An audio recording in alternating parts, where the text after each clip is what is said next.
आज ताड़ना आसिले भयभीत हबार कौन से आवश्यकता नहीं, बरं ताहा आम्मान को प्रभुंकर साक्षी करिबा पाए साहाय्य करिब।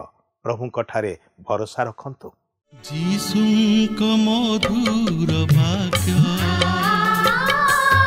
चला पथे साजे दीप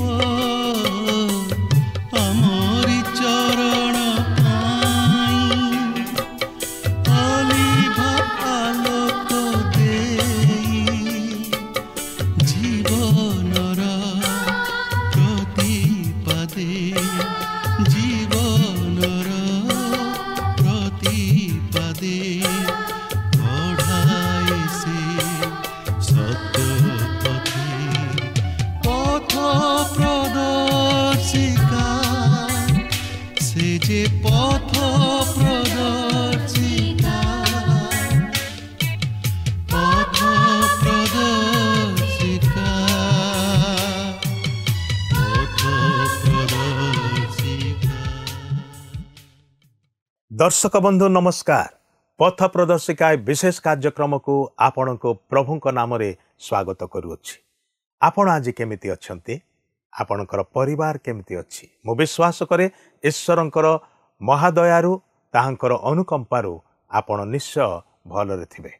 आपण नियमित आमानकर ए कार्यक्रम देखुछंती एवं ईश्वरंक वाक्यरु शिक्षा ग्रहण करूछंती, आत्मिक जीवन रे वृद्धि पाउछंती। सेथपाय माने बहुत बहुत आनंदित अटु। आपणकर मतामत आमको आवश्यक, आम माने स्वागत करू, कारण अनेक आम्मान संगे जोगाजोग करी सेमानकर सुचिंतित मतामत दे आम्मान को उत्साहित करी अछंती। टीवी स्क्रीन रे जो नंबरटा देखुछंती सेही नंबर रे आज ही आपण आम संगे जोगाजोग करंतु। आपणकर फोन कॉल पाइले आमे आहुरी आनंदित हबो।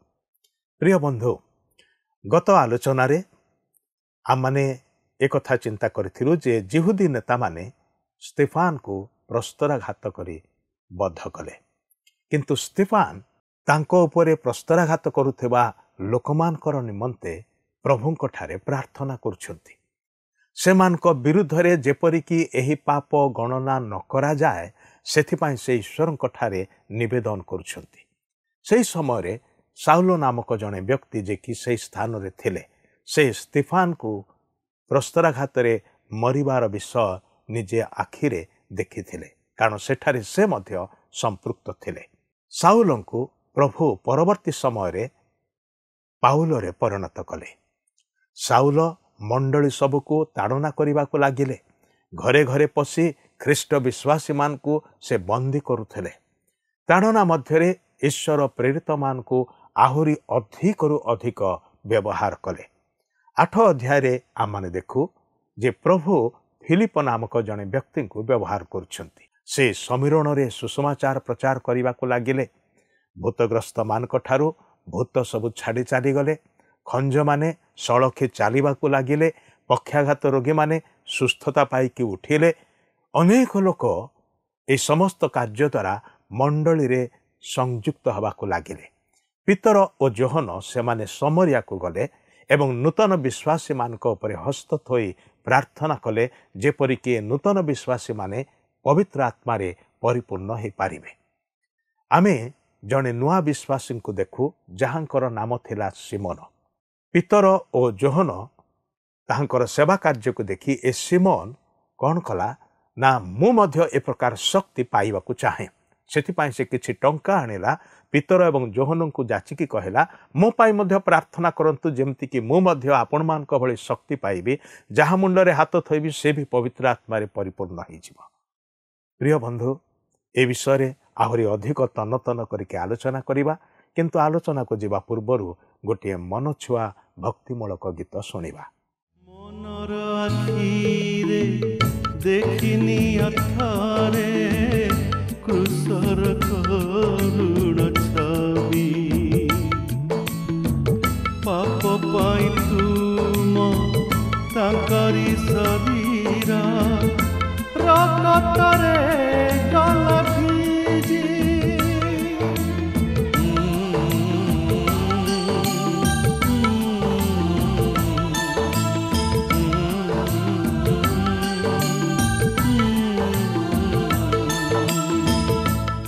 ବାପ ରୂପ ଗରଳ ଯେତେକ ପାନ କଲେ ହସି ହସି।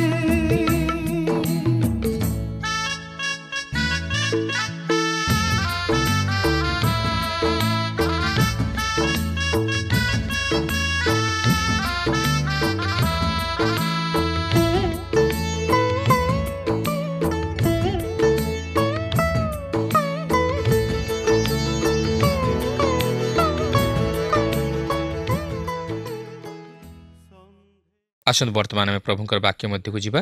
ଆଜି ଆମେ ପ୍ରେରିତ ତାର 7 ପର୍ବର 51 ପଦରୁ ଆରମ୍ଭ କରି 8 ପର୍ବର 25 ପଦ ପର୍ଯ୍ୟନ୍ତ ଅଧ୍ୟୟନ କରିବା ନିମନ୍ତେ ଯିବା।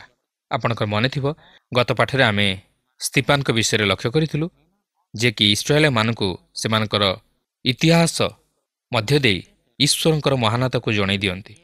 ବର୍ତ୍ତମାନ ସେ ସେହି ସମୟର ଧାର୍ମିକ ନେତାମାନଙ୍କର ନିନ୍ଦା କରିବାକୁ ଯାଇ ଏହିପରି କହନ୍ତି, ଯାହାକି 7 ପର୍ବର 51 ପଦରୁ 53 ପଦ ମଧ୍ୟରେ ଲେଖା ଅଛି।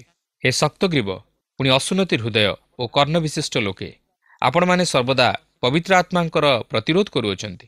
ଆପଣମାନଙ୍କର ପିତୃପୁରୁଷମାନେ ଯେପରି ଆପଣମାନେ ମଧ୍ୟ ସେହିପରି। ଭାଓବାଦୀମାନଙ୍କ ମଧ୍ୟରୁ କାହାକୁ ଆପଣମାନଙ୍କର ପିତୃପୁରୁଷମାନେ ତାଡ଼ନା କରିନଥିଲେ? ଯେଉଁମାନେ ସେହି ଧାର୍ମିକ ବ୍ୟକ୍ତିଙ୍କ ଆଗମନ ବିଷୟ ପୂର୍ବରୁ ଜଣାଇଥିଲେ, ସେମାନଙ୍କୁ ସେମାନେ ବଦ୍ଧ କଲେ। ଏବେ ଆପଣମାନେ ତାହାଙ୍କୁ ଶତ୍ରୁ ହସ୍ତରେ ସମର୍ପଣ କରି ବଦ୍ଧ କରିଅଛନ୍ତି। ଆପଣମାନେ ଦୂତମାନଙ୍କ ଦ୍ୱାରା ଆଦିଷ୍ଟ ବ୍ୟବସ୍ଥା ପାଇଥିଲେ, କିନ୍ତୁ ତାହା ପାଳନ କଲେ ନାହିଁ। ଶାରୀରିକ ଭାବେ ଦେଖିବାକୁ ଗଲେ ଏହି ଇସ୍ରାଏଲୀୟ ମାନେ ସୁନ୍ନତ ହୋଇଥିଲେ, ଅର୍ଥାତ୍ ସେମାନଙ୍କର ପୁରୁଷମାନଙ୍କର ଲିଙ୍ଗାଗ୍ର ଚର୍ମ ଛେଦନ କରାଯାଇଥିଲା, ଯାହାକି ଈଶ୍ୱରଙ୍କ ସହିତ ନିୟମର ଏକ ଚିହ୍ନ ସ୍ୱରୂପ ଥିଲା। କିନ୍ତୁ ସେମାନେ ଆତ୍ମିକ ଜୀବନରେ ହୃଦୟରେ କିମ୍ବା କର୍ଣ୍ଣରେ ସୁନ୍ନତ ହୋଇନଥିଲେ। ଅନ୍ୟ ଅର୍ଥରେ କହିବାକୁ ଗଲେ ସେମାନଙ୍କର ହୃଦୟ ଓ କର୍ଣ୍ଣ ଈଶ୍ୱରଙ୍କ ବାକ୍ୟ ପ୍ରତି ସଜାଗ ନଥିଲା ଓ ସେମାନେ ତଦନୁଯାୟୀ ଜୀବନଯାପନ କରୁନଥିଲେ, ଯାହାକି ସେମାନଙ୍କର ପୂର୍ବପୁରୁଷମାନେ ମଧ୍ୟ ସେହିପରି କରୁଥିଲେ। ସ୍ତିଫାନ ଏଠାରେ ସେମାନଙ୍କୁ ଏହିପରି କହିବା ଦ୍ୱାରା ସେମାନଙ୍କର ସେହି ପୂର୍ବପୁରୁଷମାନଙ୍କର ମିଶ୍ରରୁ ଉଦ୍ଧାର ପାଇବା ବିଷୟ ସେମାନଙ୍କୁ ସ୍ମରଣ କରାଇ ଦିଅନ୍ତି। ଈଶ୍ୱର ମୂଷାଙ୍କୁ ସେମାନଙ୍କର ଉଦ୍ଧାରକର୍ତ୍ତା ସ୍ୱରୂପ କରି ପଠାଇଲେ, ମାତ୍ର ସେମାନେ ମୂଷାଙ୍କୁ ଅଗ୍ରାହ୍ୟ କରି ତାହାଙ୍କର ଆଦେଶକୁ ମାନିଲେ ନାହିଁ। ସେହି ଇସ୍ରାଏଲ ସନ୍ତାନଗଣର ପ୍ରାନ୍ତର ମଧ୍ୟରେ ଈଶ୍ୱରଙ୍କର ବିଦ୍ରୋହାଚରଣ ବିଷୟ ଶେଷରେ ସେହି ସୁବର୍ଣ୍ଣ ବାଛୁରୀ ନିର୍ମାଣ କରି ତାହାକୁ ପୂଜା କରିବାର ରୂପ ନେଲା। ସେହି ପ୍ରତିମା ପୂଜା ରୂପକ ମହାମାରୀ ସେହି ଦେଶରେ ବ୍ୟାପିବାକୁ ଲାଗିଲା ଓ ଶେଷରେ ବାବିଲୋନକୁ ନିର୍ବାସିତ ହେବାର କାରଣ ହେଲା। ସ୍ତିଫାନ ଜିଓସିଙ୍କ ନେତୃତ୍ୱ ପଦରେ ତାହା ସମାପ୍ତ କରନ୍ତି, ଯେ କି ସେମାନଙ୍କୁ ସେହି କିଣାନ ଦେଶରେ ପ୍ରବେଶ କରାଇଲେ ଏବଂ ପ୍ରଭୁ ଯୀଶୁ ଯେ କି ସ୍ୱର୍ଗକୁ ଯିବା ନିମନ୍ତେ ରାସ୍ତା ଖୋଲିଦେଲେ ଓ ସେ ନିଜେ ସେହି ରାସ୍ତା ହେଲେ। ସେ କହନ୍ତି ଯେ ବ୍ୟବସ୍ଥା ଏକ ଅଦ୍ଭୁତ ଭାବରେ ଦୂତମାନଙ୍କ ଦ୍ୱାରା ପ୍ରଦତ୍ତ ହେଲା, ମାତ୍ର ସେମାନେ ତାହା ପାଳନ କରିପାରିଲେ ନାହିଁ। ସମ୍ଭବତଃ ସେମାନେ ଜାଣିଥିଲେ ଯେ ପ୍ରଭୁ ଯୀଶୁଖ୍ରୀଷ୍ଟଙ୍କର ଜନ୍ମ ବିଷୟ ଦୂତମାନଙ୍କ ଦ୍ୱାରା ପ୍ରଚାରିତ ହୋଇଥିଲା, କିନ୍ତୁ ସେମାନେ ତାହାଙ୍କୁ ଶତ୍ରୁ ହସ୍ତରେ ସମର୍ପଣ କରି ବଧ କଲେ। ଏହା ହିଁ ଥିଲା ସେମାନଙ୍କର କାର୍ଯ୍ୟକଳାପ। ସେମାନେ ଖ୍ରୀଷ୍ଟଙ୍କୁ ପ୍ରଭୁ ଓ ଉଦ୍ଧାରକର୍ତ୍ତା ରୂପେ ଗ୍ରହଣ କରିପାରିଲେ ନାହିଁ। ଅପରପକ୍ଷରେ ବିଦ୍ରୋହ କଲେ, ଯେପରି ସେମାନଙ୍କର ପୂର୍ବପୁରୁଷମାନେ କରିଥିଲେ। ଏହିପରି ଭାବରେ ସ୍ତିଫାନ ସେମାନଙ୍କୁ ସେମାନଙ୍କର କାର୍ଯ୍ୟକଳାପ ନେଇ ତୀବ୍ର ସମାଲୋଚନା କରି ସେମାନଙ୍କର ନିନ୍ଦା କରନ୍ତି। ଆଜି କ'ଣ ଆମେ ସେହିପରି କରୁନାହୁଁ କି? ଆମେ ପ୍ରଭୁ ଯୀଶୁଖ୍ରୀଷ୍ଟଙ୍କଠାରେ ବିଶ୍ୱାସ କରୁନା କି ତାହାଙ୍କୁ ଉଦ୍ଧାରକର୍ତ୍ତା ରୂପେ ଗ୍ରହଣ କରିବାକୁ ଚାହୁଁନା, କିନ୍ତୁ ଅପରପକ୍ଷରେ ଆମେ ତାହାଙ୍କର ନିନ୍ଦା କରୁ ଓ ତାହାଙ୍କ ବିରୁଦ୍ଧରେ କଥା କହୁ ଓ ତାହାଙ୍କୁ ଅଗ୍ରାହ୍ୟ କରୁ। ତାହା ହିଁ ହେଉଛି ମନୁଷ୍ୟର ସ୍ୱଭାବ। ସେଦିନ ସ୍ତିଫାନ ତାହା ହିଁ ସେହି ସମୟର ଲୋକମାନଙ୍କୁ ଜଣାଇ ଦେଇଥିଲେ ଓ ସେମାନଙ୍କର ହୃଦୟର ଭାବକୁ ପ୍ରକାଶ କରିଦେଇଥିଲେ। କିନ୍ତୁ ସେମାନେ ସ୍ତିଫାନଙ୍କଠାରୁ ଏହିସବୁ ହୃଦୟବାଧକ କଥା ଶୁଣି ତାହାଙ୍କୁ ବଧ କରିବାକୁ ମନ୍ତ୍ରଣା କଲେ, ଯାହାକି 7 ପର୍ବର 54ରୁ 56 ପଦ ମଧ୍ୟରେ ଲେଖା ଅଛି। ଏହି ସମସ୍ତ କଥା ଶୁଣି ସେମାନେ ମର୍ମାହତ ହେଲେ, ପୁଣି ତାଙ୍କ ପ୍ରତି ଦାନ୍ତ କଡ଼ମଡ଼ କରିବାକୁ ଲାଗିଲେ। କିନ୍ତୁ ସେ ପବିତ୍ର ଆତ୍ମାରେ ପୂର୍ଣ୍ଣ ହୋଇ ସ୍ୱର୍ଗ ପ୍ରତି ସ୍ଥିର ଦୃଷ୍ଟିରେ ଚାହିଁଲେ, ଆଉ ଈଶ୍ୱରଙ୍କ ମହିମା ଓ ଯୀଶୁଙ୍କୁ ଈଶ୍ୱରଙ୍କ ଦକ୍ଷିଣ ପାର୍ଶ୍ୱରେ ଠିଆ ହୋଇଥିବା ଦେଖି କହିଲେ, ଦେଖନ୍ତୁ, ମୁଁ ସ୍ୱର୍ଗକୁ ଉନ୍ମୁକ୍ତ ଓ ମନୁଷ୍ୟପୁତ୍ରଙ୍କୁ ଈଶ୍ୱରଙ୍କ ଦକ୍ଷିଣ ପାର୍ଶ୍ୱରେ ଠିଆ ହୋଇଥିବା ଦେଖୁଅଛି। କିନ୍ତୁ ସେମାନେ ଉଚ୍ଚସ୍ୱରରେ ଚିତ୍କାର କରି ଆପଣା ଆପଣା କର୍ଣ୍ଣ ରୁଦ୍ଧ କଲେ ଆଉ ଏକଯୋଗରେ ତାଙ୍କ ଉପରେ ମାଡ଼ି ପଡ଼ିଲେ। ସ୍ତିଫାନ ହେଉଛନ୍ତି ପ୍ରଥମ ବ୍ୟକ୍ତି ଯିଏକି ସୁସମାଚାର ନିମନ୍ତେ ଶହୀଦ ହେଲେ। କିନ୍ତୁ ଏଠାରେ ପ୍ରଶ୍ନ ଉଠେ ଯେ ଯେହେତୁ ଈଶ୍ୱର ହେଉଛନ୍ତି ଆତ୍ମା ଓ ସେ ସର୍ବବ୍ୟାପୀ, ତାହେଲେ ତାଙ୍କର ଦକ୍ଷିଣ ପାର୍ଶ୍ୱ କିପରି ଆମେ ସ୍ଥିର କରିପାରିବା? ତେବେ ଏହି ଦକ୍ଷିଣ ପାର୍ଶ୍ୱ ସମ୍ଭ୍ରମ ଓ ସମ୍ମାନର ସ୍ଥାନ। ଈଶ୍ୱର ପ୍ରଭୁ ଯୀଶୁଖ୍ରୀଷ୍ଟଙ୍କ ପ୍ରତି ପ୍ରତିଜ୍ଞା କରି କହିଥିଲେ ଯେ ସେ ତାହାଙ୍କୁ ମହିମାନ୍ୱିତ କରିବେ ଓ ସବୁ ନାମ ଉପରେ ତାହାଙ୍କୁ ମହାନାମ ଦେବେ। ତେଣୁକରି ପ୍ରଭୁ ଯୀଶୁଖ୍ରୀଷ୍ଟ ପିତା ଈଶ୍ୱରଙ୍କର ମହତ୍ ଅଭିମତକୁ ସଫଳ କରିବା ପରେ ସେ ତାହାଙ୍କୁ ମହିମାନ୍ୱିତ କଲେ ଓ ସେହି ପ୍ରଭୁ ଯୀଶୁ ବର୍ତ୍ତମାନ ଈଶ୍ୱରଙ୍କର ଦକ୍ଷିଣ ପାର୍ଶ୍ୱରେ ଉପବିଷ୍ଟ। ଏବ୍ରୀ ପ୍ରଥମ ପର୍ବର 3 ପଦରେ ଲେଖା ଅଛି, ସେ ତାହାଙ୍କ ମହିମାର ପ୍ରଭା ଓ ତାହାଙ୍କ ତତ୍ତ୍ୱର ପ୍ରତିମୂର୍ତ୍ତି। ସେ ଆପଣା ଶକ୍ତିଯୁକ୍ତ ବାକ୍ୟ ଦ୍ୱାରା ସମସ୍ତ ବିଷୟ ଧାରଣ କରନ୍ତି, ପୁଣି ପାପ ମାର୍ଜନା କଲା ଉତ୍ତାରେ ଊର୍ଦ୍ଧ୍ୱସ୍ଥ ମହାମହିମଙ୍କ ଦକ୍ଷିଣ ପାର୍ଶ୍ୱରେ ଉପବେଶନ କରିଅଛନ୍ତି। ପ୍ରଭୁ ଯୀଶୁ ପିତାଙ୍କର ଦକ୍ଷିଣ ପାର୍ଶ୍ୱରେ ଉପବେଶନ କରିବାର ବିଷୟ ପ୍ରକାଶ କରେ ଯେ ତାହାଙ୍କର କାର୍ଯ୍ୟ ସମାପ୍ତ ହୋଇଅଛି ଓ ଆମମାନଙ୍କର ପରିତ୍ରାଣର କାର୍ଯ୍ୟ ମଧ୍ୟ ସମାପ୍ତ ହୋଇଅଛି। କିନ୍ତୁ ଏହାର ଅର୍ଥ ନୁହେଁ ଯେ ସେ ସେହି ପିତାଙ୍କର ଦକ୍ଷିଣ ପାର୍ଶ୍ୱରେ ନୀରବରେ ଅଛନ୍ତି, ମାତ୍ର ସେ ତାହାଙ୍କର ଲୋକମାନଙ୍କର ମଙ୍ଗଳ ନିମନ୍ତେ ପିତା ଈଶ୍ୱରଙ୍କଠାରେ ନିତ୍ୟ ନିବେଦନ କରନ୍ତି ଓ ତାହାଙ୍କ ଲୋକମାନଙ୍କର ସୁରକ୍ଷା ପ୍ରତି ଦୃଷ୍ଟି ଦିଅନ୍ତି। ଏଠାରେ ସେ ସେହି ପ୍ରଥମ ଶହୀଦ ହୋଇଥିବା ସ୍ତିଫାନକୁ ଗ୍ରହଣ କରିବାକୁ ପ୍ରସ୍ତୁତ ହୋଇ ଅପେକ୍ଷାରେ ଅଛନ୍ତି। 58 ପଦରେ ଲେଖା ଅଛି, ପୁଣି ସେମାନେ ତାଙ୍କୁ ନଗରରୁ ବାହାର କରିଦେଇ ପଥର ଫୋପାଡ଼ି ମାରିବାକୁ ଲାଗିଲେ। ଆଉ ସାକ୍ଷୀମାନେ ସାଉଲ ନାମକ ଜଣେ ଯୁବକଙ୍କ ପାଦ ପାଖରେ ଆପଣା ଆପଣା ବସ୍ତ୍ର ରଖିଲେ। ଏଠାରେ ଆମେ 2 ଜଣ ଯୁବାଙ୍କୁ ଦେଖୁଅଛୁ। ଜଣେ ହେଉଛନ୍ତି ସ୍ତିଫାନ ଓ ଅନ୍ୟ ଜଣକ ହେଉଛନ୍ତି ସାଉଲ। ଏଠାରେ ସେମାନେ ପ୍ରଥମ ଓ ଶେଷ ଥର ପାଇଁ ମିଳିତ ହେଉଛନ୍ତି। ସେମାନେ ପରସ୍ପର ଶତ୍ରୁ ଥିଲେ। ଏହି ସ୍ତିଫାନଙ୍କର ମୃତ୍ୟୁ ପଛରେ ତାର୍ସର ସେହି ସାଉଲଙ୍କର ମଧ୍ୟ ହାତ ଥିଲା। କିନ୍ତୁ ସେହି ସାଉଲ ଯେ ଦିନେ ପାଉଲରେ ପରିଣତ ହେବେ, ଏହା କିଏ ଜାଣିଥିଲା? ମୁଁ ଭାବୁଛି ଯଦି ଖ୍ରୀଷ୍ଟଙ୍କ ନିମନ୍ତେ ସାକ୍ଷୀ ହେବା ନିମନ୍ତେ ସାଉଲଙ୍କୁ କୌଣସି ବିଷୟ ପ୍ରଭାବିତ କରିଥାଏ, ତାହେଲେ ତାହା ହେଉଛି ଏହି ସ୍ତିଫାନଙ୍କ ମୃତ୍ୟୁ। ବାସ୍ତବରେ ସ୍ତିଫାନଙ୍କ ମୃତ୍ୟୁ ଅତି ମର୍ମନ୍ତୁଦ ଘଟଣା ଥିଲା। ସେମାନେ ତାଙ୍କୁ ପଥର ମାରି ବଧ କଲେ। ତଥାପି ସ୍ତିଫାନ ଖ୍ରୀଷ୍ଟଙ୍କୁ ଅସ୍ୱୀକାର କରିନଥିଲେ, ମାତ୍ର ସେ ତାହାଙ୍କ ନିମନ୍ତେ ସାକ୍ଷୀ ହୋଇଥିଲେ। ସେ ମଧ୍ୟ କାହାକୁ ଦୋଷାରୋପ କରିନଥିଲେ ବା କାହା ଉପରେ ଅଭିଶାପ ବର୍ତ୍ତାଇ ନଥିଲେ, ମାତ୍ର ସମସ୍ତ କିଛି ଖ୍ରୀଷ୍ଟଙ୍କ ନିମନ୍ତେ ସହ୍ୟ କରିଥିଲେ ଓ ସେମାନଙ୍କ ନିମନ୍ତେ ପ୍ରାର୍ଥନା କରିଥିଲେ। 59 ଓ 60 ପଦରେ ଲେଖା ଅଛି, ଯେତେବେଳେ ସେମାନେ ସ୍ତିଫାନଙ୍କୁ ପଥର ଫୋପାଡ଼ି ମାରୁଥିଲେ, ସେତେବେଳେ ସେ ପ୍ରାର୍ଥନା କରି କହିଲେ, ହେ ପ୍ରଭୁ ଯୀଶୁ, ମୋର ଆତ୍ମା ଗ୍ରହଣ କର। ପୁଣି ସେ ଆଣ୍ଠୋଇ ପଡ଼ି ଉଚ୍ଚସ୍ୱରରେ ଡାକି କହିଲେ, ହେ ପ୍ରଭୁ, ଏହି ପାପ ଏମାନଙ୍କ ବିରୁଦ୍ଧରେ ଗଣନା କର ନାହିଁ। ସେ ଏହା କହି ମହାନିଦ୍ରା ପ୍ରାପ୍ତ ହେଲେ। ଏଠାରେ ଆମେ ସ୍ତିଫାନଙ୍କ ମୃତ୍ୟୁ ଓ ପ୍ରଭୁ ଯୀଶୁଙ୍କ ମୃତ୍ୟୁ ମଧ୍ୟରେ କିଛିଟା ସାମଞ୍ଜସ୍ୟତା ଥିବାର ଲକ୍ଷ୍ୟ କରୁଅଛୁ। ତାହା ହେଉଛି ଏକ ବାସ୍ତବ ପ୍ରେମ ଓ ସମର୍ପିତର ଜୀବନ। ସ୍ତିଫାନଙ୍କୁ ଯେତେବେଳେ ସେମାନେ ପଥର ଫୋପାଡ଼ି ମାରୁଥିଲେ, ସେତେବେଳେ ସେ ପ୍ରାର୍ଥନା କରି କହିଲେ, ହେ ପ୍ରଭୁ ଯୀଶୁ, ମୋର ଆତ୍ମା ଗ୍ରହଣ କର। ପୁନଶ୍ଚ ସେ କହନ୍ତି, ହେ ପ୍ରଭୁ, ଏହି ପାପ ଏମାନଙ୍କ ବିରୁଦ୍ଧରେ ଗଣନା କର ନାହିଁ, ଯାହାକି ପ୍ରଭୁ ଯୀଶୁଙ୍କର ସେହି କୃଷୀୟ ବାଣୀ ମଧ୍ୟରେ ସାମଞ୍ଜସ୍ୟତା ଥିବାର ପରିଲକ୍ଷିତ ହୁଏ। ଏହାପରେ ସ୍ତିଫାନ ମୃତ୍ୟୁବରଣ କଲେ, କିନ୍ତୁ ସ୍ତିଫାନ ତାହାଙ୍କର ମୃତ୍ୟୁ ପରେ ସେହି ପ୍ରଭୁ ଯୀଶୁଖ୍ରୀଷ୍ଟଙ୍କର ଉପସ୍ଥିତି ମଧ୍ୟରେ ପ୍ରବେଶ କଲେ, ଯିଏକି ତାହାଙ୍କୁ ସାକ୍ଷାତ କରିବା ନିମନ୍ତେ ଅପେକ୍ଷା କରି ଛିଡ଼ା ହୋଇଥିଲେ, କାରଣ ସେ ସେହି ଦୃଶ୍ୟ ତାହାଙ୍କର ମୃତ୍ୟୁ ପୂର୍ବରୁ ଦେଖିଥିଲେ। ସ୍ତିଫାନ ହେଉଛନ୍ତି ମଣ୍ଡଳୀର ପ୍ରଥମ ଶହୀଦ, ଯିଏକି ପ୍ରଭୁ ଯୀଶୁଙ୍କ ସହିତ ରହିବା ନିମନ୍ତେ ତାହାଙ୍କ ନିକଟକୁ ଗଲେ। ବାସ୍ତବରେ ସେଦିନ ସ୍ତିଫାନଙ୍କର ଏହି ପ୍ରକାର ମୃତ୍ୟୁ ସାଉଲଙ୍କ ନିମନ୍ତେ ଏକ ମହାନ ସାକ୍ଷ୍ୟ ସ୍ୱରୂପ ଥିଲା। ସାଉଲ ଯଦି ପ୍ରଭୁ ଯୀଶୁଙ୍କର ବାସ୍ତବ ପ୍ରେମର ପରିଚୟ ପାଇଥାନ୍ତି ଓ ସୁସମାଚାର ନିମନ୍ତେ ପଦକ୍ଷେପ ନେଇଥାନ୍ତି, ତାହେଲେ ଏହି ସ୍ତିଫାନଙ୍କର ମୃତ୍ୟୁ ତାହାଙ୍କ ନିମନ୍ତେ ଏକ ସାକ୍ଷ୍ୟ ସ୍ୱରୂପ କାର୍ଯ୍ୟ କରିଥିଲା। ସ୍ତିଫାନଙ୍କର ମୃତ୍ୟୁ ସାଉଲଙ୍କ ଜୀବନକୁ ପ୍ରଭାବିତ କରିପାରିଥିଲା। ସେ ସ୍ତିଫାନଙ୍କ ଜୀବନରୁ ଅନେକ କିଛି ବିଷୟ ଶିକ୍ଷା କରିଥିଲେ, ଯାହାକି ତାଙ୍କର ପରବର୍ତ୍ତୀ ଜୀବନରେ ସୁସମାଚାର ପ୍ରଚାର କ୍ଷେତ୍ରରେ ବିଶେଷ ସହାୟକ ହୋଇପାରିଥିଲା।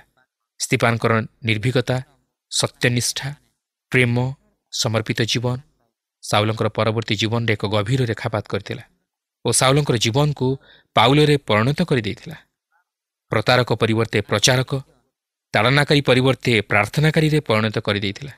ବାସ୍ତବରେ ସ୍ତିଫାନଙ୍କ ମୃତ୍ୟୁ ପାଉଲଙ୍କ ନିମନ୍ତେ ଏକ ଜ୍ୱଳନ୍ତ ସାକ୍ଷ୍ୟ ସ୍ୱରୂପ ଥିଲା।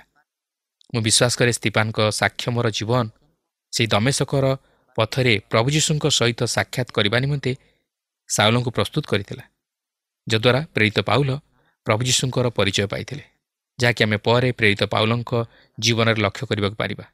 ତେ ମୋର କହିବାର କଥା, ଆଜି ଆମେ ଆମ ହୃଦୟରେ କାହାକୁ ସ୍ଥାନ ଦେଇଛୁ?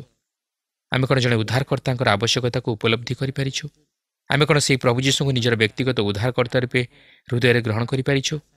ଆଜି ଏହି ପ୍ରଶ୍ନ ନିଜ ନିଜକୁ କରୁ, ତାହେଲେ ଆମେ ସେଦିନର ସେହି ଇସ୍ରାଏଲୀୟମାନଙ୍କର ପ୍ରତି ଅଙ୍ଗୁଳି ଦେଖାଇବା ପରିବର୍ତ୍ତେ ନିଜର ଦୋଷ ତ୍ରୁଟିକୁ ଦେଖିପାରିବା ଓ ସେହି ଉଦ୍ଧାରକର୍ତ୍ତାଙ୍କର ଆବଶ୍ୟକତାକୁ ଉପଲବ୍ଧି କରି ତାହାଙ୍କୁ ନିଜ ହୃଦୟ ମଧ୍ୟକୁ ପାଛୋଟି ଆଣିବା। ବର୍ତ୍ତମାନ ଆମେ ଏହି 8 ପର୍ବର 12 ପର୍ବ ମଧ୍ୟରେ ଜିହୁଦା ପ୍ରଦେଶ ଓ ସମୀରଣରେ ପବିତ୍ର ଆତ୍ମାଙ୍କ ଦ୍ୱାରା ଖ୍ରୀଷ୍ଟଙ୍କର କାର୍ଯ୍ୟକୁ ଲକ୍ଷ୍ୟ କରିବାକୁ ଯିବା।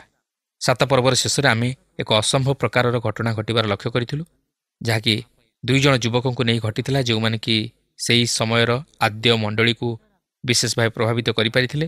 ଜଣେ ଥିଲେ ସ୍ତିପାନ, ଯିଏକି ଖ୍ରୀଷ୍ଟଙ୍କ ନିମନ୍ତେ ନିଜର ଜୀବନକୁ ଦେଲେ ଓ ମଣ୍ଡଳୀ ମଧ୍ୟରେ ଯଦି କେହି ଶହୀଦ ହୋଇଥାନ୍ତି ତାହେଲେ ସେ ହେଉଛନ୍ତି ପ୍ରଥମ ବ୍ୟକ୍ତି।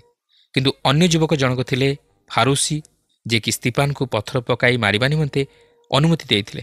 ତାହାଙ୍କ ନାମ ଥିଲା ସାଉଲ, କିନ୍ତୁ ସେ ପରେ ପାଉଲରେ ପରିଣତ ହେଲେ। ତେବେ ଏହି ସାଉଲ କିପରି ପ୍ରଧାନ ତାଡ଼ନାକାରୀ ଭାବରେ ଏ ମଣ୍ଡଳୀକୁ ତାଡ଼ନା କଲେ ଓ ମଣ୍ଡଳୀ କିପରି ଛିନ୍ନଭିନ୍ନ ହୋଇଗଲା, ତାହା ଆମେ ବର୍ତ୍ତମାନ ଅଧ୍ୟୟନ କରିବା ପାଇଁ ଯିବା। 8 ପର୍ବର ପ୍ରଥମ ପଦରେ ଏହିପରି ଲେଖା ଅଛି, ସାଉଲ ତାଙ୍କ ପ୍ରାଣନାଶରେ ସମ୍ମତ ଥିଲେ। ସେହିଦିନ ଜେରୁସାଲେମରେ ଥିବା ମଣ୍ଡଳୀ ପ୍ରତି ଅତିଶୟ ତାଡ଼ନା ଘଟିଲା। ସେଥିରେ ପ୍ରେରିତମାନଙ୍କ ଛଡ଼ା ଅନ୍ୟ ସମସ୍ତେ ଜିହୁଦା ପ୍ରଦେଶ ଓ ସମୀରଣ ଅଞ୍ଚଳ ସମୂହର ଚାରିଆଡ଼େ ଛିନ୍ନଭିନ୍ନ ହୋଇଗଲେ। ସାଉଲ ସ୍ତିପାନଙ୍କ ପ୍ରତି ତାଡ଼ନା ଘଟାଇବାରେ ନେତୃତ୍ୱ ନେଇଥିଲେ ଓ ସେ ଲୋକମାନଙ୍କୁ ତାହା କରିବା ନିମନ୍ତେ ମତାଇଥିଲେ। ମାତ୍ର ସ୍ତିପାନଙ୍କର ସାକ୍ଷମର ଜୀବନ ସାଉଲଙ୍କର ଜୀବନକୁ ପ୍ରଭାବିତ କରିପାରିଥିଲା। ଯଦିଓ ସେହି ସମୟରେ ସେ ତାହା ବୁଝିପାରିନଥିଲେ, ମାତ୍ର ତାହାଙ୍କର ପରବର୍ତ୍ତୀ ଜୀବନରେ ସେ ତହିଁର ବାସ୍ତବତାକୁ ହୃଦୟଙ୍ଗମ କରିପାରିଥିଲେ। କିନ୍ତୁ ଏଠାରେ ଲକ୍ଷ୍ୟ କରିବାର ବିଷୟ ହେଉଛି ଯେ ସ୍ତିପାନଙ୍କ ମୃତ୍ୟୁ ଘଟିବା ସଙ୍ଗେ ସଙ୍ଗେ ଜେରୁସାଲେମରେ ଥିବା ମଣ୍ଡଳୀ ପ୍ରତି ମଧ୍ୟ ତାଡ଼ନା ଘଟିଲା ଓ ଏହି ତାଡ଼ନା ଘଟାଇବା ପଛରେ ସାଉଲଙ୍କର ହାତ ଥିଲା। ପ୍ରେରିତମାନଙ୍କ ଛଡ଼ା ଅନ୍ୟ ସମସ୍ତେ ଜିହୁଦା ପ୍ରଦେଶ ଓ ସମୀରଣ ଅଞ୍ଚଳ ସମୂହର ଚାରିଆଡ଼େ ଛିନ୍ନଭିନ୍ନ ହୋଇଗଲେ। କିନ୍ତୁ ଦେଖିବାକୁ ଗଲେ ଏକ ପକ୍ଷରେ ଏହି ତାଡ଼ନା ମଣ୍ଡଳୀ ନିମନ୍ତେ ମଙ୍ଗଳର କାରଣ ହେଲା। ଯଦି ତାଡ଼ନା ଘଟିନଥାନ୍ତା ତାହେଲେ ମଣ୍ଡଳୀର ଅଗ୍ରଗତିରେ ହୁଏତ ଶିଥିଳତା ଦେଖାଯାଇଥାନ୍ତା ଓ ଏହା ଏତେ ଶୀଘ୍ର କ୍ଷିପ୍ର ଗତିରେ ପ୍ରସାର ଲାଭ କରିପାରିନଥାନ୍ତା। ଜିହୁଦା ଓ ସମୀରଣ ହେଉଛି ଜେରୁସାଲେମର ପରବର୍ତ୍ତୀ ଅଞ୍ଚଳ, ଯେଉଁଠାରେ ପ୍ରବେଶ କରି ପ୍ରଚାର କାର୍ଯ୍ୟ କରିବା ନିମନ୍ତେ ପ୍ରଭୁ ଯୀଶୁ ଶିଷ୍ୟମାନଙ୍କୁ କହିଥିଲେ। ଜିହୁଦା ପ୍ରଦେଶ ଜେରୁସାଲେମକୁ ଘେରିକରି ରହିଥିଲା ଓ ସମୀରଣ ଜେରୁସାଲେମର ଉତ୍ତର ପାର୍ଶ୍ୱରେ ଥିଲା। 8 ପର୍ବର 2 ପଦରେ ଲେଖା ଅଛି, ତଥାପି କେତେକ ଜଣ ଭକ୍ତ ଲୋକ ସ୍ତିପାନଙ୍କୁ ସମାଧି ଦେଇ ତାଙ୍କ ନିମନ୍ତେ ବହୁତ ବିଳାପ କଲେ। ନିଃସନ୍ଦେହରେ କୁହାଯାଇପାରେ ଯେ ସ୍ତିପାନଙ୍କ ଶରୀର ଭୟଙ୍କର ଭାବେ କ୍ଷତାକ୍ତ ହୋଇଥିଲା, କାରଣ ସେମାନେ ତାହାଙ୍କୁ ପଥର ପକାଇ ମାରିଥିଲେ। ମାତ୍ର କେତେକ ଜଣ ଭକ୍ତ ଲୋକ ସ୍ତିପାନଙ୍କର ସେହି ମୃତ ଶରୀରକୁ ନେଇ ସମାଧି ଦେଲେ। କିନ୍ତୁ ସ୍ତିପାନଙ୍କ ଆତ୍ମା ଖ୍ରୀଷ୍ଟଙ୍କର ଉପସ୍ଥିତି ମଧ୍ୟକୁ ଚାଲିଗଲା, ଯିଏକି ତାହାଙ୍କ ନିମନ୍ତେ ଅପେକ୍ଷା କରି ରହିଥିଲେ। କିନ୍ତୁ ତାହାଙ୍କର ସେହି ଶରୀର ଭୂଗର୍ଭକୁ ଗଲା ସେହି ପୁନରୁତ୍ଥାନର ପ୍ରତୀକ୍ଷା ନିମନ୍ତେ। କାରଣ 1 କରିନ୍ଥୀୟ 15 ପର୍ବର 42-44 ପଦରେ ଏହିପରି ଲେଖା ଅଛି, ମୃତମାନଙ୍କର ପୁନରୁତ୍ଥାନ ମଧ୍ୟ ସେହି ପ୍ରକାର। କ୍ଷୟରେ ବୁଣାଯାଏ, ଅକ୍ଷୟ ହୋଇ ଉତ୍ଥିତ ହୁଏ। ଅନାଦରରେ ବୁଣାଯାଏ, ଗୌରବାନ୍ୱିତ ହୋଇ ଉତ୍ଥିତ ହୁଏ। ଦୁର୍ବଳତାରେ ବୁଣାଯାଏ, ସବଳ ହୋଇ ଉତ୍ଥିତ ହୁଏ। ପ୍ରାକୃତିକ ଶରୀର ବୁଣାଯାଏ, ଆତ୍ମିକ ଶରୀର ଉତ୍ଥିତ ହୁଏ। ଯଦି ପ୍ରାକୃତିକ ଶରୀର ଅଛି, ତେବେ ଆତ୍ମିକ ଶରୀର ସୁଦ୍ଧା ଅଛି। ଏହା ହିଁ ହେଉଛି ଖ୍ରୀଷ୍ଟ ବିଶ୍ୱାସୀ ସମାଧି ପାଇବାର ବାସ୍ତବ ଛବି। କିନ୍ତୁ ଖ୍ରୀଷ୍ଟ ବିଶ୍ୱାସୀ ସମାଧି ପାଏନା ଚିରଦିନ ପାଇଁ ଲୁପ୍ତ ହୋଇଯିବା ଲାଗି, ମାତ୍ର ପୁନରୁତ୍ଥାନ ନିମନ୍ତେ ସୁରକ୍ଷିତ ହୋଇ ରୁହେ। ଏହା ହିଁ ହେଉଛି ଖ୍ରୀଷ୍ଟ ବିଶ୍ୱାସୀମାନଙ୍କ ନିମନ୍ତେ ଏକ ମହାନ ଭରସା ଯେ ସେ ପ୍ରଭୁ ଯୀଶୁଖ୍ରୀଷ୍ଟଙ୍କର ଏହି ଜଗତକୁ ଦ୍ୱିତୀୟ ଆଗମନ ସମୟରେ ମୃତ୍ୟୁରୁ ପୁନରୁତ୍ଥିତ ହୋଇ ସେହି ଖ୍ରୀଷ୍ଟଙ୍କ ସହିତ ମଧ୍ୟାକାଶରେ ମିଳିତ ହେବ, ଯାହାକି ଆମେ ଥେସଲୋନିକ୍ୟ 4 ପର୍ବର 16-17 ପଦରେ ଉଲ୍ଲେଖ ହୋଇଥିବାର ଲକ୍ଷ୍ୟ କରିବାକୁ ପାରୁ। ବାସ୍ତବରେ ଏହା ହିଁ ହେଉଛି ଖ୍ରୀଷ୍ଟ ବିଶ୍ୱାସୀମାନଙ୍କ ନିମନ୍ତେ ଏକ ମହାନ ଭରସା। ଏହାପରେ 8 ପର୍ବର 3 ପଦରେ ଏହିପରି ଲେଖା ଅଛି, କିନ୍ତୁ ସାଉଲ ଘରେ ଘରେ ପଶି ପୁରୁଷ ଓ ସ୍ତ୍ରୀ ଲୋକମାନଙ୍କୁ ଟାଣି ଆଣି କାରାଗାରରେ ସମର୍ପଣ କରି ମଣ୍ଡଳୀକୁ ଉଚ୍ଛିନ୍ନ କରିବାକୁ ଲାଗିଲେ। ଏହା ହିଁ ଥିଲା ଖ୍ରୀଷ୍ଟଙ୍କର ପରିଚୟ ପାଇବା ପୂର୍ବରୁ ସାଉଲଙ୍କର ଜୀବନ। ଖ୍ରୀଷ୍ଟୀୟ ମଣ୍ଡଳୀ ମଧ୍ୟରେ ତାଡ଼ନା ଘଟାଇବାରେ ସେ ସକ୍ରିୟ ଅଂଶଗ୍ରହଣ କରିଥିଲେ। ଏହି ପ୍ରକାର କାର୍ଯ୍ୟ କରିବାରେ ସେ ବଡ଼ ଉଦ୍ଯୋଗୀ ଥିଲେ। ଫିଲିପିୟ 3 ପର୍ବର 6 ପଦରେ ଲେଖା ଅଛି, ଉଦ୍ଯୋଗ ସମ୍ବନ୍ଧରେ ମଣ୍ଡଳୀର ଜଣେ ତାଡ଼ନାକାରୀ ପୁଣି ବ୍ୟବସ୍ଥାଗତ ଧାର୍ମିକତା ସମ୍ବନ୍ଧରେ ନିର୍ଦ୍ଦୋଷ ଦେଖାଯାଇଥିଲେ, ଯାହାକି ପାଉଲ ନିଜ ବିଷୟ ନେଇ ପ୍ରକାଶ କରନ୍ତି। ଆପଣ ଦେଖନ୍ତୁ, ଏକଥା ସାଉଲ ପାଉଲରେ ପରିଣତ ହେବା ପରେ ସେ ନିଜର ବିଷୟ ଓ କାର୍ଯ୍ୟକଳାପକୁ ନିଜେ ପ୍ରକାଶ କରନ୍ତି। ବାସ୍ତବରେ ସାଉଲ ପାଉଲରେ ପରିଣତ ହେବା ପୂର୍ବରୁ ଖ୍ରୀଷ୍ଟୀୟ ମଣ୍ଡଳୀ ପ୍ରତି ତାଡ଼ନା ଘଟାଇବାରେ ସେ ଅତି ତତ୍ପର ଥିଲେ। 8 ପର୍ବର 4 ପଦରେ ଏହିପରି ଲେଖା ଅଛି, ସେଥିରେ ଯେଉଁମାନେ ଛିନ୍ନଭିନ୍ନ ହୋଇଥିଲେ ସେମାନେ ଚତୁର୍ଦିଗରେ ଭ୍ରମଣ କରୁ କରୁ ସୁଷମାଚାରର ବାକ୍ୟ ପ୍ରଚାର କଲେ। ଏଠାରେ ଆମେ ତାଡ଼ନାର ପ୍ରଭାବ କିପରି ଥିଲା ତାହା ଲକ୍ଷ୍ୟ କରୁଅଛୁ। ପ୍ରକୃତରେ ଦେଖିବାକୁ ଗଲେ ଏହି ତାଡ଼ନା ମଣ୍ଡଳୀର ଅଗ୍ରଗତିରେ ପ୍ରତିବନ୍ଧକ ସୃଷ୍ଟି କରିପାରିନଥିଲା, ବରଂ ମଣ୍ଡଳୀର ପ୍ରସାର ଦିଗରେ ସହାୟକ ହୋଇଥିଲା। ସେଥିପାଇଁ ପାଉଲ ତାହାଙ୍କର ପରବର୍ତ୍ତୀ ଜୀବନରେ ଯେତେବେଳେ କି ସେ ବନ୍ଦୀ ହୋଇ କାରାଗାରରେ ଥିଲେ, ସେତେବେଳେ ଏହି ବିଷୟକୁ ଦୃଷ୍ଟି ଆଗରେ ରଖି ଏହିପରି ସାକ୍ଷ୍ୟ ଦିଅନ୍ତି, ଯାହାକି ଫିଲିପି 1 ପର୍ବର 12 ପଦରେ ଲେଖା ଅଛି, ହେ ଭାଇମାନେ, ମୋ ପ୍ରତି ଯାହା ଯାହା ଘଟିଅଛି ସେହିସବୁ ଯେ ବରଂ ସୁସମାଚାର କାର୍ଯ୍ୟର ବୃଦ୍ଧି ନିମନ୍ତେ ହୋଇଅଛି, ଏହା ତୁମମାନଙ୍କୁ ଜଣାଇବାକୁ ମୁଁ ଇଚ୍ଛା କରେ। ପ୍ରକୃତରେ ଦେଖିବାକୁ ଗଲେ ଖ୍ରୀଷ୍ଟୀୟ ମଣ୍ଡଳୀ ବାହାରୁ ଆଘାତପ୍ରାପ୍ତ ହୁଏ ନାହିଁ, ଅର୍ଥାତ୍ ବାହାର ଲୋକଙ୍କ ଦ୍ୱାରା ଆଘାତପ୍ରାପ୍ତ ହୁଏ ନାହିଁ, ମାତ୍ର ଏହା ଭିତରୁ ଆଘାତପ୍ରାପ୍ତ ହୋଇଥାଏ, ଅର୍ଥାତ୍ ଯେଉଁମାନେ ମଣ୍ଡଳୀର ଅନ୍ତର୍ଭୁକ୍ତ ସେମାନଙ୍କ ଦ୍ୱାରା ବିଶେଷ ଆଘାତପ୍ରାପ୍ତ ହୋଇଥାଏ। ବର୍ତ୍ତମାନ ଆମେ ଆଉ ଜଣେ ବ୍ୟକ୍ତିଙ୍କ ବିଷୟ ନେଇ ଲକ୍ଷ୍ୟ କରିବାକୁ ଯିବା। ସେ ହେଉଛନ୍ତି ଫିଲିପ, ଯେ କି ସ୍ତିଫାନଙ୍କ ମୃତ୍ୟୁ ପରେ ସୁସମାଚାରର ସାକ୍ଷୀ ହେବା ନିମନ୍ତେ ଆଗେଇ ଆସିଥିଲେ ଓ ଈଶ୍ୱର ତାହାଙ୍କୁ ମଧ୍ୟ ଅତି ଚମତ୍କାର ଭାବରେ ବ୍ୟବହାର କଲେ। 8 ପର୍ବର 5 ଓ 6 ପଦରେ ଲେଖା ଅଛି, ପୁଣି ଫିଲିପ ସମୀରଣର ପ୍ରଧାନ ନଗରକୁ ଯାଇ ଲୋକମାନଙ୍କ ନିକଟରେ ଖ୍ରୀଷ୍ଟଙ୍କୁ ଘୋଷଣା କରିବାକୁ ଲାଗିଲେ। ଆଉ ଲୋକସମୂହ ଫିଲିପଙ୍କ କଥା ଶୁଣି ଓ ତାଙ୍କ କୃତ ଆଶ୍ଚର୍ଯ୍ୟ କର୍ମ ସବୁ ଦେଖି ଏକଚିତ୍ତରେ ତାଙ୍କ କଥାରେ ମନୋଯୋଗ କରୁଥିଲେ। ପ୍ରଭୁ ଯୀଶୁଖ୍ରୀଷ୍ଟ ସେମାନଙ୍କୁ କହିଥିଲେ ଯେ ସେମାନେ ଜେରୁସାଲେମ, ସମଗ୍ର ଜିହୁଦା ପ୍ରଦେଶ ଓ ସମୀରଣ, ପୁଣି ପୃଥିବୀର ପ୍ରାନ୍ତ ପର୍ଯ୍ୟନ୍ତ ସୁଦ୍ଧା ମୋର ସାକ୍ଷୀ ହେବ। ଆଉ ବର୍ତ୍ତମାନ ଆପଣ ଦେଖନ୍ତୁ ଯେ ପ୍ରଭୁଙ୍କର ବାକ୍ୟ ସମୀରଣ ଅଞ୍ଚଳ ମଧ୍ୟରେ ପ୍ରଚାରିତ ହେବାକୁ ଯାଉଅଛି। ଆମେ ଦେଖିଥିଲୁ ଯେ ସ୍ତିଫାନଙ୍କ ଦ୍ୱାରା ମଧ୍ୟ ମହା ଅଦ୍ଭୁତ କର୍ମ ଓ ଲକ୍ଷଣ ସାଧିତ ହୋଇଥିଲା ଓ ଏଠାରେ ଆମେ ଫିଲିପଙ୍କ ଜୀବନରେ ମଧ୍ୟ ତାହା ହିଁ ଲକ୍ଷ୍ୟ କରୁ। ତାହାଙ୍କୁ ମଧ୍ୟ ଈଶ୍ୱର ସେହିପରି ଅଦ୍ଭୁତ କର୍ମ ଓ ଲକ୍ଷଣ ସାଧନ କରିବା ନିମନ୍ତେ ଦାନ ଦେଇଥିଲେ। କିନ୍ତୁ ସମସ୍ତଙ୍କୁ ସେହିପରି ଦାନ ଦିଆଯାଇ ନଥିଲା, ମାତ୍ର ସେଇମାନଙ୍କୁ ଦିଆଯାଇଥିଲା ଯେଉଁମାନେ କି ଈଶ୍ୱରଙ୍କ ବାକ୍ୟ ନେଇ ଜଗତ ନିକଟରେ ପହଞ୍ଚାଉଥିଲେ, ମୁଖ୍ୟତଃ ପ୍ରେରିତମାନଙ୍କୁ। ମାତ୍ର ଦିନ ଆସିଲା, ଏହି ଅଦ୍ଭୁତ କର୍ମ ଓ ଲକ୍ଷଣ ଧୀରେ ଧୀରେ ଉଭେଇ ଯିବାକୁ ଲାଗିଲା। ବିଶେଷତଃ ପ୍ରେରିତମାନଙ୍କ ପରେ ଏହା ଆଉ ବିଶେଷ ଦେଖାଗଲା ନାହିଁ, କାରଣ ଈଶ୍ୱରଙ୍କ ବାକ୍ୟ ଲିଖିତ ଆକାରରେ ପ୍ରକାଶିତ ହେବାକୁ ଲାଗିଲା। ଜଣେ ସତ୍ୟ ଈଶ୍ୱରଙ୍କ ବ୍ୟକ୍ତିଙ୍କର ପରିଚୟକରଣ ଆଶ୍ଚର୍ଯ୍ୟ ଶକ୍ତିର କାର୍ଯ୍ୟ ସାଧନ କରିବା ଉପରେ ନିର୍ଭର ନ କରି ଈଶ୍ୱରଙ୍କ ବାକ୍ୟର ସତ୍ୟତାକୁ ପ୍ରଚାର କରିବା ଉପରେ ନିର୍ଭର କଲା। କିନ୍ତୁ ଏହାର ଅର୍ଥ ନୁହେଁ ଯେ ଈଶ୍ୱରଙ୍କର ସେହି ଆଶ୍ଚର୍ଯ୍ୟ କର୍ମର କାର୍ଯ୍ୟ ସାଧକ ଶକ୍ତି ତାଙ୍କର ଲୋକମାନଙ୍କ ମଧ୍ୟରେ କାର୍ଯ୍ୟ କରେ ନାହିଁ। ମାତ୍ର ଈଶ୍ୱରଙ୍କ ବାକ୍ୟ ଲିଖିତ ଆକାରରେ ପ୍ରକାଶିତ ହେବା ପରେ ସେହି ସମସ୍ତ ଆଶ୍ଚର୍ଯ୍ୟ ଶକ୍ତିର କାର୍ଯ୍ୟ ଉପରେ ବିଶେଷ ଗୁରୁତ୍ୱ ଦିଆଯାଏ ନାହିଁ, ମାତ୍ର ଈଶ୍ୱରଙ୍କ ବାକ୍ୟର ସତ୍ୟତା ଉପରେ ବିଶେଷ ଗୁରୁତ୍ୱ ଦିଆଯାଏ। ଆଦ୍ୟ ମଣ୍ଡଳୀ ଯୁଗରେ ଈଶ୍ୱରଙ୍କର ସତ୍ୟତାକୁ ଜାଣିବା ନିମନ୍ତେ ବା ପ୍ରମାଣିତ କରିବା ନିମନ୍ତେ ସମସ୍ତ ଅଦ୍ଭୁତ କର୍ମ ଓ ଲକ୍ଷଣ ଚିହ୍ନ ସ୍ୱରୂପେ ବ୍ୟବହୃତ ହେଉଥିଲା, ମାତ୍ର ବର୍ତ୍ତମାନ ସେପରି ନୁହେଁ। ବର୍ତ୍ତମାନ ଈଶ୍ୱରଙ୍କ ବାକ୍ୟ ତହିଁର ସତ୍ୟତାକୁ ବା ଈଶ୍ୱରଙ୍କର ସତ୍ୟତାକୁ ପ୍ରମାଣିତ କରେ। ସେହି ବାକ୍ୟ ମଧ୍ୟ ଦେଇ ଗଲେ ଆମେ ଈଶ୍ୱରଙ୍କର ସତ୍ୟତାକୁ ଜାଣିପାରିବା ଓ ସେ ସେହି ବାକ୍ୟ ମଧ୍ୟ ଦେଇ ଆମମାନଙ୍କ ହୃଦୟରେ ତାହାଙ୍କର ଆଶ୍ଚର୍ଯ୍ୟ ଶକ୍ତିର କାର୍ଯ୍ୟ ସାଧନ କରିବେ। ଆଜି ବି ଜଣେ ଖ୍ରୀଷ୍ଟ ବିଶ୍ୱାସୀ ଈଶ୍ୱରଙ୍କ ବାକ୍ୟ ମଧ୍ୟ ଦେଇ ଈଶ୍ୱରଙ୍କୁ ଜାଣିଥାଏ ଓ ତାଙ୍କର ଆଶ୍ଚର୍ଯ୍ୟ ଶକ୍ତିକୁ ଉପଲବ୍ଧି କରିଥାଏ। ତେଣୁ ପ୍ରେରିତିକ ଯୁଗରେ ଯେଉଁ ସମସ୍ତ ଅଦ୍ଭୁତ କର୍ମ ଲକ୍ଷଣମାନ ସାଧିତ ହେଉଥିଲା, ବର୍ତ୍ତମାନ ଯୁଗରେ ସେହିପରି ଘଟୁ ବୋଲି ଆଶା କରିବା ବା ସେହିପରି କାହିଁକି ଘଟୁନାହିଁ ବୋଲି ପ୍ରଶ୍ନ କରିବା ଯଥାର୍ଥ ନୁହେଁ ବା ଯୁକ୍ତିଯୁକ୍ତ ନୁହେଁ। କିନ୍ତୁ ଈଶ୍ୱରଙ୍କ ବାକ୍ୟ ମଧ୍ୟ ଦେଇ ଈଶ୍ୱରଙ୍କୁ ଜାଣିବା ଓ ନିଜର ଜୀବନକୁ ସମୀକ୍ଷା କରିବା ଓ ପ୍ରଭୁ ଯୀଶୁଙ୍କଠାରେ ବିଶ୍ୱାସ କରିବା ହେଉଛି ଗୁରୁତ୍ୱପୂର୍ଣ୍ଣ ବିଷୟ, କାରଣ ଈଶ୍ୱର ବର୍ତ୍ତମାନ ତାହାଙ୍କର ବାକ୍ୟ ମଧ୍ୟ ଦେଇ କଥା କହିବା ପାଇଁ ଚାହାନ୍ତି। ତେବେ 7 ଓ 8 ପଦରେ ଆମେ ଦେଖୁ ଯେ ଖ୍ରୀଷ୍ଟଙ୍କ ସୁସମାଚାର ସମୀରଣରେ ବ୍ୟାପି ଯାଇଛି ଓ ଫିଲିପଙ୍କର ସେହି ସମସ୍ତ ଆଶ୍ଚର୍ଯ୍ୟ କର୍ମ ସବୁ ଦେଖି ଲୋକେ ମଧ୍ୟ ସୁସମାଚାର ପ୍ରତି ଆକୃଷ୍ଟ ହୋଇଅଛନ୍ତି ଓ ସେହି ଅଞ୍ଚଳର ଲୋକମାନେ ମହା ଆନନ୍ଦ ମଧ୍ୟ କରୁଅଛନ୍ତି। କିନ୍ତୁ ଘଟଣା ହେଉଛି ଯେ ମଣ୍ଡଳୀର ଅଭିବୃଦ୍ଧି ଘଟିବା ସଙ୍ଗେ ସଙ୍ଗେ ଅନେକ ଲୋକ ମଣ୍ଡଳୀ ସହିତ ସଂଯୁକ୍ତ ହେଲେ, ଯେଉଁମାନେ କି ପ୍ରକୃତିରେ ବିଶ୍ୱାସୀ ନଥିଲେ। ସେମାନେ ଯଦିଓ ନିଜକୁ ବିଶ୍ୱାସୀ ବୋଲି ପରିଚୟ ଦେଉଥିଲେ, ମାତ୍ର ସେମାନେ ପ୍ରକୃତିରେ ବିଶ୍ୱାସୀ ନଥିଲେ। ବର୍ତ୍ତମାନ ଆମେ ସେହି ପ୍ରକାର ଏକ ବ୍ୟକ୍ତିଙ୍କ ସମ୍ପର୍କରେ ଆଲୋଚନା କରିବାକୁ ଯିବା। ସେ ହେଉଛନ୍ତି କୁହୁକ କର୍ମକାରୀ ସିମୋନ। ଦେଖନ୍ତୁ 8 ପର୍ବର 9 ପଦରୁ 13 ପଦ ମଧ୍ୟରେ ଆମେ ସିମୋନଙ୍କର କାର୍ଯ୍ୟକଳାପ ଦେଖିବାକୁ ପାରୁଅଛୁ। ତାହାର କାର୍ଯ୍ୟ ଥିଲା କୁହୁକ କର୍ମ କରି ଲୋକମାନଙ୍କୁ ଆଚମ୍ବିତ କରାଇବା ଓ ନିଜକୁ ଜଣେ ମହାପୁରୁଷ ବୋଲି ଲୋକମାନଙ୍କ ନିକଟରେ ପରିଚିତ କରାଇବା। ମାତ୍ର ଫିଲିପ ଯେତେବେଳେ ଈଶ୍ୱରଙ୍କ ରାଜ୍ୟ ଓ ଯୀଶୁଖ୍ରୀଷ୍ଟଙ୍କ ନାମ ବିଷୟକୁ ସୁସମାଚାର ପ୍ରଚାର କରୁଛନ୍ତି, ସେତେବେଳେ ସେହି ସମୀରଣର ଲୋକମାନେ ବିଶ୍ୱାସ କରି ବାପ୍ତିଜିତ ହେଉଛନ୍ତି। ଏପରିକି ସିମୋନ ନିଜେ ମଧ୍ୟ ବିଶ୍ୱାସ କରି ବାପ୍ତିଜିତ ହେଲେ ଓ ଫିଲିପଙ୍କ ସଙ୍ଗରେ ରହି ନାନା ଲକ୍ଷଣ ଓ ମହା ଶକ୍ତିର କର୍ମ ଦେଖି ଆଚମ୍ବିତ ହେବାକୁ ଲାଗିଲେ। ଯାହା ଜଣାଯାଏ ସିମୋନଙ୍କର କୁହୁକ କର୍ମଠାରୁ ଫିଲିପଙ୍କର ଆଶ୍ଚର୍ଯ୍ୟ କର୍ମ ଈଶ୍ୱରଙ୍କ ଶକ୍ତିର ବାସ୍ତବତାକୁ ଓ ସତ୍ୟତାକୁ ପ୍ରମାଣିତ କରିଦେଇଥିଲା, ଯଦ୍ୱାରା ସେ ନିଜେ ମଧ୍ୟ ସୁସମାଚାର ପ୍ରତି ଆଗ୍ରହ ପ୍ରକାଶ କରିଥିଲେ। ମାତ୍ର ତାହାଙ୍କର ବିଶ୍ୱାସ ବାସ୍ତବ ବିଶ୍ୱାସ ନଥିଲା।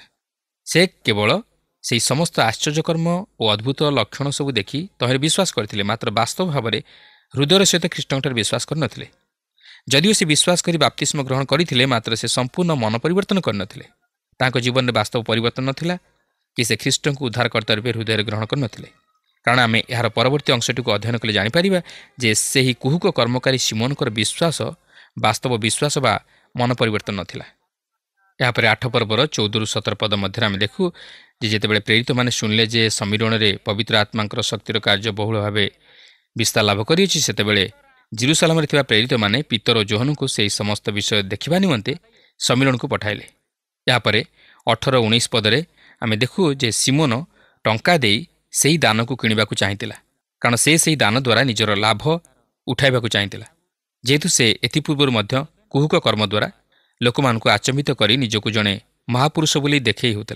आज ईश्वर ठारू पाइथिबा दान को लोक ईश्वर को गौरव देवा उद्देश्य व्यवहार न करी निजर स्वार्थ हासिल निमंते व्यवहार करती और निजर गौरव अन्वेषण करती, जद्वारा मंडलीर अग्रगति बाधा उपजे और ख्रीष्टर अगौरव हुए।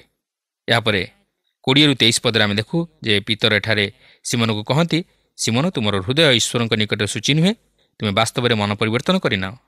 तुम हृदय तुम्हें केवल टंका को स्थान देछ, मात्र यीशु को नुहे। तुम्हें केवल टंका प्रति लाड़ायित, मात्र निजर उद्धार निमंते लाड़ायित नुह। यह हूँ तुम दुर्बलता। यापर सिमन तांको की उत्तर दौरान देखो 24 और 25 पदे लिखा अच्छी। से सिमन उत्तर कला, आपण मैंने जहाँ जहाँ कहले से कौन विषय जेपरी मो प्रति न बर्ते, एथिपाई आपण मैंने मो निमंते प्रभु क्षम प्रार्थना करंतु। एही प्रकारे से माने साक्ष्य देई और प्रभु वाक्य कही समीरणीय मानक अनेक ग्राम में सुसमाचार प्रचार करू करू जेरुसालेम को बाहुड़ी गले। देखंतु सिमोन निजर उद्धार निमंते प्रार्थना करूना निजर परित्राण निमंते प्रार्थना करूना, मात्र पितरंकर कहवा अनुजाई से समस्त भयंकर विषय और ईश्वर क्रोध जेपरी ताहां प्रति न बर्ते एथि निमंते से प्रार्थना करने को कहते। ठीक सेहीपरि आज अनेक लोक अच्छा जो मैंने कि निजर समस्या उद्धार पाइबापी बा ईश्वर क्रोधर रक्षा पाइबा चाहती, मात्र से पापर उद्धार पाइबा चाहती ना। तेणु आसु आमे पापर उद्धार पाइबा चेष्टा करूँ आ प्रभु यीशु निकट में विश्वास करी क्षमा मागी पापर उद्धार पाई अनंत जीवन अधिकारी हो। प्रभु प्रत्येक को आशीर्वाद करंतु। आशा करे आजिर अध्ययनटी आपण को बेस भल लगी। आपणकर आध्यात्मिक जीवन पाए उपकार कारण होइछि। आज आमने विषय चिंता कलु जे विश्वासी मान प्रति ताड़ना घटिला। सुसमाचार नहीं कि से माने विभिन्न अंचल रे पहुंचैबार निमंते ए ताड़नाटी से मान को साहाय्य कला। सुसमाचार सबुआडे व्यापीबाकु लागिला। फिलिप तांकठारु अदृश्य होई सुसमाचार प्रचार करू करू से काइसरिया रे पहुंची गले। एथिरो आम मान लक्ष्य करूछु जे ईश्वर किपरि अदृश्य रीति रे मध्य तांकर लोकमान को व्यवहार करुथिले। आज तो आम मानकर आलोचनार समय एठी सरी आसेछि, किंतु आगामी कार्यक्रम रे पुणी थरे आपणक सहित साक्षात हब। से समय पर्यंत विदाय दियंतु। विदाय नवा पूर्व आसु प्रार्थना करिबा। प्रिय प्रभु, आमे तुम चरण निकट को आसुछु। तुम्हें आद्य मंडली रे विश्वासी मान को आशीर्वाद कल, व्यवहार कल। जदि बा से मान प्रतिकूल रे ताड़ना प्रतिरोध सब आसिला, मात्र ताहा मध्य मंडलीर अभिवृद्धि रे सहायक हला। विशेषकर दर्शक बंधु मान प्रार्थना करे। किए प्रभु विभिन्न प्रकार परिस्थिति मध्य अच्छंती, कई अशांति अस्थिरता मध्य अच्छंती, कई भांगी पड़िछंती, निराशा हताशा मध्य अच्छंती, कई रोगाक्रांत एवं रुग्ण अवस्था अच्छंती। से माने जो अवस्था रे थांतु ना कहीं तुम पवित्र जेसु नाम रे सेमान को तुम्हें उठाओ एवं आशीर्वाद कर। यही प्रार्थना परित्राणकर्ता प्रभु यीशु ख्रीष्टंकर पवित्र और बहुमूल्य नाम रे उत्सर्ग करुअछु। आमेन। बहुत बहुत धन्यवाद। प्रभु आपण को आशीर्वाद करंतु। प्रिय बंधु, आशा करू आपण को आम पथ प्रदर्शिका कार्यक्रम निश्चय भल लगी। जदि भल लगी ताहेले आमको 044490812996 नंबर रे निश्चय गोटे मिस्ड कॉल देबे। आपण को मिस्ड कॉल आम निमंते अति बहुमूल्य। मु आनंदर सह जणाउछि जे प्रत्येक मिस्ड कॉल दातांको मध्यरु सप्ताह शेष रे जे अधिक मिस्ड कॉल देइथिबे तांको मनोनीत कराजिवो ओ पुरस्कृत कराजिवो। सेही दर्शक बंधुଙ୍କ नाम ओ फोटो आम कार्यक्रम शेष रे देखाजिवो। गत सप्ताहर विजय दर्शक बंधु हेले गजपति रु सानंदिनी गुरु।